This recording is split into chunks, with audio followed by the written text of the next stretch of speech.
Hello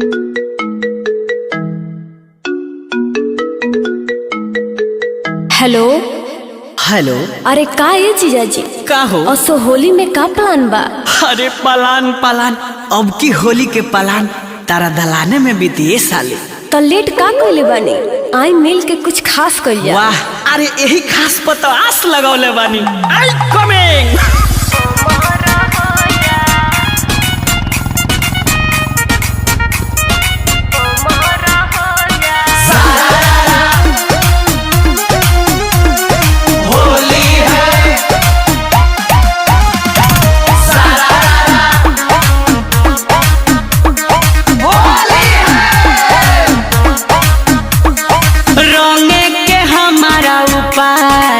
अच्छा बोलो न ताहर कराएबा।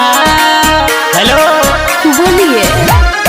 हाँ रंगे के हमारा उपाय बा। बोलो न ताहर कराएबा। भर ले नीत चिकारी घुमाए साली देखो तू सोझा। अरे जोहर हो जाएगा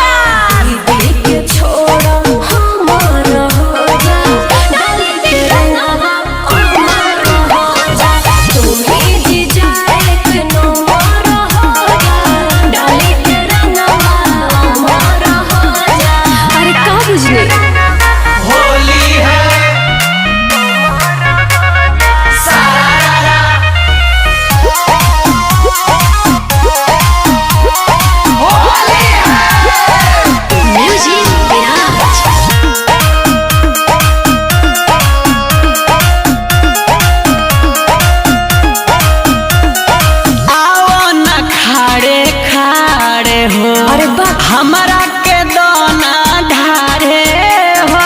पापा न चले दीदी के देखी हो बानियो भी कुमार हो। अरे अरे ई का करता ले?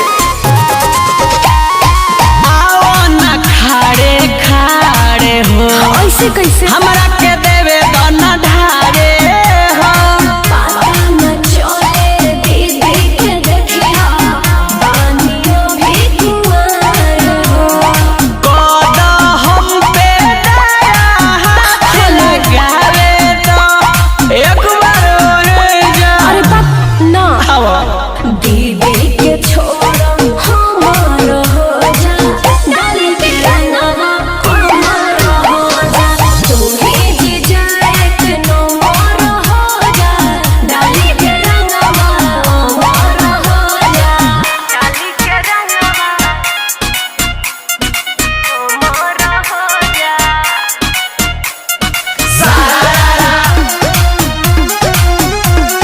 होली है